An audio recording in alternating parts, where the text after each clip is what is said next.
The Hidden Monster. The story of the BTK killer.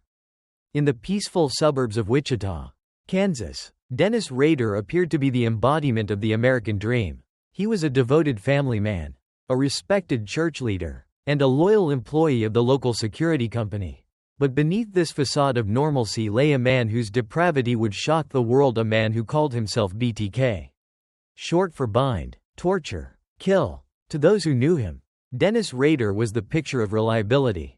He volunteered at his church, led a Boy Scout troop, and was the proud father of 2 children. Rader's wife, Paula, believed she had married a dependable and loving husband. Neighbors greeted him warmly, trusting the quiet man who kept his lawn neat and always had a. But even as he attended church services and family gatherings, Rader harbored dark fantasies. These were not fleeting thoughts but obsessions that consumed him. Growing stronger with Aya. In 1974, Dennis Rader acted on his urges for the first time. His victims were the Otero family, Joseph and Julie, along with their 2 young children, Joseph Jr. and Josephine. Rader entered their home with a plan. He tied them up, tortured them, and took their lives one by one. The details of this crime would later horrify investigators. But for Rader, it was the culmination of years of planning and fantasizing. It wasn't just the killing that satisfied him, it was the control. Rader meticulously staged his crimes, ensuring every step went according to his twisted vision. He relished the power he held over his victims, and the fear they felt as he carried out his Rader's need for control extended beyond his victims. He wanted recognition for his crimes, to be feared as a figure of darkness lurking in the shadows. He began sending letters to the police and local media, detailing his murders and mocking their inability to catch him. In one of his early letters, he introduced himself as BTK, a name that would become synonymous with terror. In these letters, he revealed his inner thoughts, bragged about his methods, and left cryptic clues, daring the authorities to find him. But his arrogance was matched by his cunning. For years, BTK remained elusive, outsmarting detectives and deepening the paranoia that gripped Wichita. A decade of silence. In 1991, after murdering his 10th victim, Dolores Davis, BTK disappeared. The letters stopped, and the killings ceased. Wichita breathed a collective sigh of relief, believing the nightmare was over.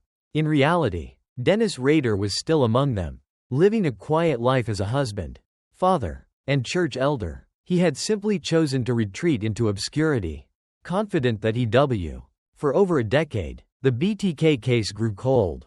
Detectives pored over evidence, but without new leads. The trail went dark. Meanwhile, Rader continued his life as a model citizen, the monster hidden in plain sight.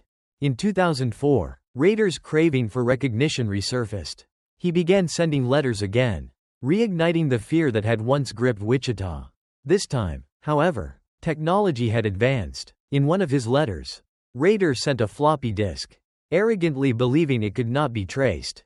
Investigators used metadata from the disk to trace it back to Christ Lutheran Church, where Rader was president of the con. In February 2005, Dennis Rader was arrested. When confronted, he confessed to the murders with chilling detachment, describing each in meticulous detail. To him, the victims were not people but objects, tools to fulfill his fantasies. His cold, emotionless recounting of the crimes left even seasoned detectives shaken. Rader's trial was a spectacle of horror. In court, he gave a long, rambling statement, describing his victims and their murders with the same tone one might use to recount a mundane task. He spoke of his victims' lives as if he knew them intimately, even praising their qualities a grotesque mock. The judge sentenced Rader to 10 consecutive life sentences without par. What made Dennis Rader so terrifying was not just his crimes, but the life he lived in between them. To his family, he was a loving father. To his church, he was a devoted leader.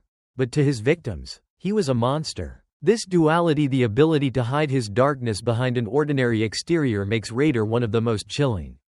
Todd. The Golden State Killer. A predator unmasked. For decades, a shadow loomed over California.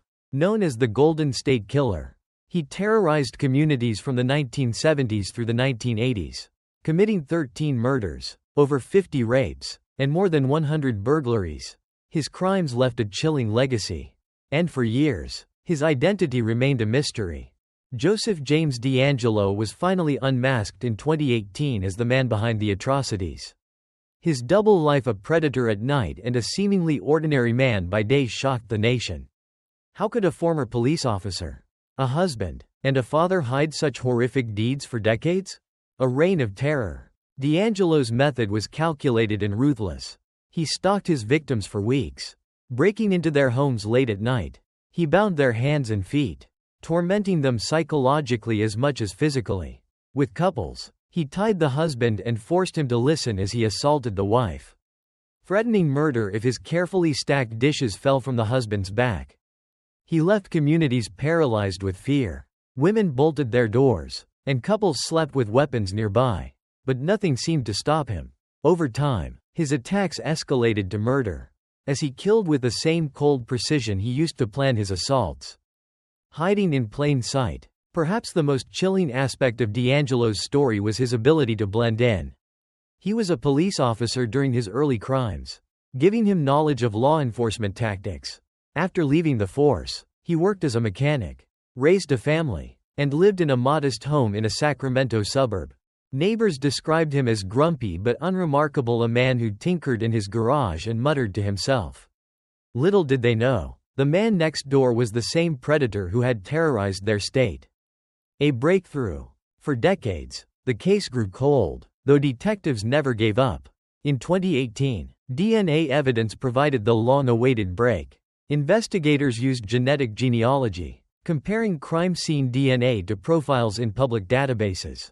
This method led to a distant relative of the killer and eventually to Joseph James DeAngelo. His arrest shocked everyone. The frail, elderly man who lived quietly in Citrus Heights was the same ruthless criminal who had eluded law enforcement for over 40 years. Justice served. DeAngelo's courtroom appearances were marked by a calculated display of frailty. He arrived in a wheelchair, speaking softly, portraying himself as a weak old man. But jailhouse footage revealed a different reality. He moved with ease, climbing onto furniture and exercising.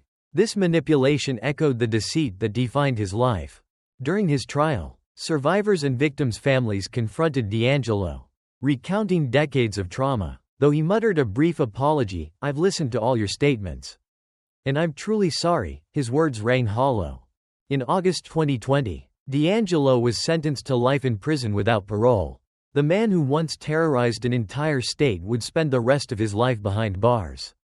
A lasting impact. The Golden State Killer's story is a haunting reminder that evil can hide in plain sight. DeAngelo's crimes shattered countless lives, but his capture brought some measure of justice. His victims and their families can now close a dark chapter, knowing the predator is forever caged.